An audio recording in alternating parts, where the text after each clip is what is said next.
Friends, कैसे हैं आप? आपका बहुत बहुत स्वागत है आपके अपने YouTube चैनल स्टडी विद निधि में। और मैं निधि एक बार फिर से आपके साथ हूँ, आपके कुछ NCERT सॉल्यूशन के साथ। और आज हम करने वाले हैं क्लास 9 के सिविक्स का चैप्टर 2, जिसका नाम है संविधान निर्माण। आज हम समझेंगे अपने संविधान को और इसके निर्माण से जुड़ी अनगिनत बातों को। तो सबसे पहले, अगर आप इस चैनल पर नए हैं तो इसे सब्सक्राइब कर लीजिए, बेल आइकन को टच कर लीजिए। और हाँ, अगर वीडियो पसंद आए तो आपके काम भी आए तो लाइक ज़रूर करिए। तो आइए स्टार्ट करते हैं। तो हमारा पहला सवाल है, भारतीय संविधान सभा के गठन के समय प्रारूप समिति के अध्यक्ष कौन थे? ऑप्शंस हैं डॉक्टर राजेंद्र प्रसाद, डॉक्टर भीमराव अंबेडकर, सरदार वल्लभ भाई पटेल, श्यामा प्रसाद मुखर्जी। हमारे आंसर हैं डॉक्टर भीमराव अंबेडकर। डॉक्टर भीमराव अंबेडकर ही थे जिन्होंने हमारे संविधान की रचना की थी। उन्हें भारतीय संविधान के जनक के रूप में जाना जाता है। नेक्स्ट क्वेश्चन है, भारतीय संविधान लिखने वाली सभा में कितने सदस्य हैं? ऑप्शन है 199, 299, 350, 556। तो इसके आंसर होंगे 299। हमारे भारतीय संविधान में कितने सदस्य थे? 299। ध्यान रखना है इस चीज़ को। और जिस संविधान सभा में हर एक वर्ग को जो ये 299 सदस्य थे वो उनका प्रतिनिधित्व करते थे। नेक्स्ट क्वेश्चन है, भारतीय संविधान कब बनकर तैयार हुआ? ऑप्शन है 26 जनवरी 1949, 26 जनवरी 1950, 26 नवंबर 1949, 26 नवंबर 1950। तो हमारे आंसर है 26 नवंबर 1949। 26 नवंबर 1949 में हमारा संविधान बनकर तैयार हो गया था, मगर लागू हुआ था ये कब? 26 जनवरी 1950 में, 1950 में। भारतीय संविधान को बनने में 2 वर्ष 11 माह 18 दिन का समय लगा था। और ये 26 जनवरी 1949 को बनकर तैयार हुआ था और 26 जनवरी 1950 में ये लागू कर दिया गया था। नेक्स्ट क्वेश्चन है, संविधान निर्माण में कितना समय लगा था? तो अभी हमने बताया संविधान निर्माण में कितना समय लगा था। इसके ऑप्शन है 2 वर्ष 6 माह 18 दिन, 2 वर्ष 11 माह 18 दिन, 1 वर्ष 11 माह 18 दिन, 1 वर्ष 6 माह 18 दिन। तो इसका आंसर होगा 2 वर्ष 11 माह 18 दिन। ओके, नेक्स्ट क्वेश्चन पे आते हैं। नेक्स्ट क्वेश्चन है, नेल्सन मंडेला कहाँ के जननेता थे?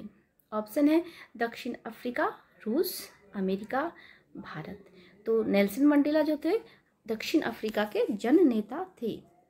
और मैं आपको बताऊं कि ये नेल्सन मंडेला जो थे बहुत ही कर्मठ नेता थे, बहुत ही उनकी इच्छा शक्ति मजबूत थी।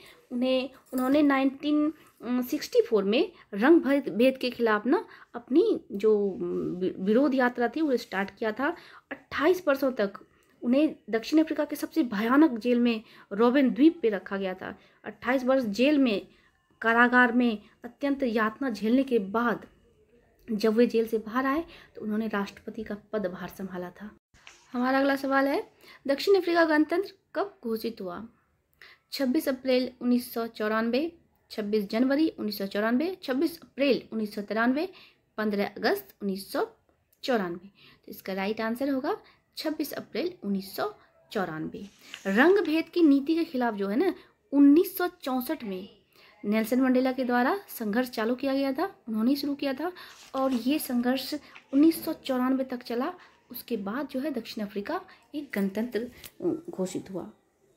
नेक्स्ट क्वेश्चन है, इनमें से कौन अंतरिम सरकार में गृह मंत्री थे? बलदेव सिंह, जवाहरलाल नेहरू, डॉक्टर राजेंद्र प्रसाद, सरदार वल्लभ भाई पटेल। तो इनमें से सरदार वल्लभ भाई पटेल जो थे वो अंतरिम सरकार में गृह मंत्री थे। नेक्स्ट सवाल है हमारा, भारत का संविधान कब लागू हुआ? ज़्यादातर बच्चों को पता होगा कि हमारा भारत का संविधान जो है कब लागू हुआ। 26 ऑप्शन है हमारे 26 नवंबर 1949, 26 अगस्त 1950, 26 जनवरी 1950, 15 अगस्त 1947। तो इसके राइट आंसर होंगे 26 जनवरी 1950। यही वो दिन था जब हमारे भारत का संविधान लागू हुआ था। उसी दिन से पूरे देश में हम लोग 26 जनवरी को जो है गणतंत्र दिवस के रूप में मनाते हैं। नेक्स्ट क्वेश्चन है, निम्नलिखित शब्दों में से कौन सही नहीं है? इनमें से कौन सा जो लाइन लिखा हुआ है वो सही नहीं है, हमें ये पता करना है। ऑप्शन है राजेंद्र प्रसाद। राजेंद्र प्रसाद जो थे चंपारण सत्याग्रह में भाग लिया था उन्होंने। ऑप्शन बी है सरोजिनी नायडू, कांग्रेस की पहली महिला अध्यक्ष। सी है H.C. मुखर्जी, संविधान सभा की उपाध्यक्ष। टी कृष्णा स्वामी, आज़ादी के बाद वित्त मंत्री। इसका राइट आंसर होगा सरोजिनी नायडू, कांग्रेस की पहली महिला अध्यक्ष। ये ऑप्शन बी जो है वो गलत है, क्योंकि कांग्रेस की पहली महिला अध्यक्ष एनी बेसेंट थी, वही सरोजिनी नायडू कांग्रेस की वही सरोजिनी नायडू जो थी वो पहली भारतीय महिला अध्यक्ष थी, जो कि एनी बेसेंट के बाद 1925 में कांग्रेस की अध्यक्ष बनी थी। नेक्स्ट क्वेश्चन पे आते हैं। भारतीय संविधान का कौन सा भाग संविधान का आत्मा कहा जाता है? तो ये ध्यान रखने लायक बात है और बहुत इंपॉर्टेंट सवाल है ये कि भारतीय संविधान का जो भाग था वो कौन सा भाग था जिसको संविधान की आत्मा कही जाती थी? ऑप्शन है मूल कर्तव्य, संवैधानिक उपचारों का अधिकार, स्वतंत्रता का अधिकार या फिर उद्देशिका। इसके राइट आंसर हो गया उद्देशिका। हमारे संविधान के अंतर्गत उद्देशिका जो है, जिसे हम संविधान की आत्मा कहते हैं, वो कुछ इस प्रकार दिखती है। इसके अंतर्गत ना सामाजिक, आर्थिक और राजनीतिक न्याय का वर्णन किया गया है।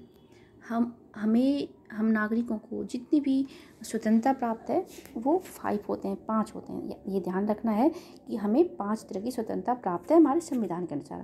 पहला है विचार की, अभिव्यक्ति की, विश्वास का, धर्म का और उपासना का। हम किसी भी विचारधारा के हों, कोई भी व्यक्ति हो, हमारा कोई भी विश्वास हो, हम किसी भी धर्म को मानते हो या फिर किसी भी भगवान की हम उपासना करना चाहते हो, हमें इन सब चीज़ों की स्वतंत्रता प्राप्त है। इसमें बताया गया है कि हम किस तारीख को ये संविधान जो है कंप्लीट हुआ था। ऐसी बहुत सारी बातें हैं इसमें जो कि हमें जानकारी देती है। इसीलिए जो है ना, ये भारत का संविधान का आत्मा कहा जाता है।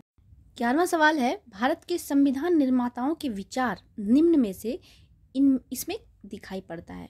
ऑप्शंस हैं उद्देशिका, संविधान संशोधन, संवैधानिक उपचारों का अधिकार या फिर मूल अधिकार। और हमारे आंसर होंगे उद्देशिका। उद्देशिका के अंतर्गत जो है ना, जितने भी हमारे संविधान के जो निर्माता हैं, हम डॉक्टर भीमराव अम्बेडकर, उनके जो विचार हैं इसमें दिखाई पड़ते हैं। तो हमारा 12वां सवाल है, भारत में लोकतंत्र का कौन सा स्वरूप प्रचलन में है? ऑप्शंस हैं अप्रत्यक्ष लोकतंत्र, प्रत्यक्ष लोकतंत्र, उपरोक्त दोनों का मिश्रण, दोनों में से कोई नहीं। तो इसका राइट आंसर होगा अप्रत्यक्ष लोकतंत्र। अगले सवाल पे आते हैं। भारतीय संविधान के उद्देशिका में कितने प्रकार की स्वतंत्रता की बात कही गई है? ऑप्शन है 2, 4, 5 या 10। तो हमारे भारतीय संविधान में 5 प्रकार की स्वतंत्रता की बात कही गई है।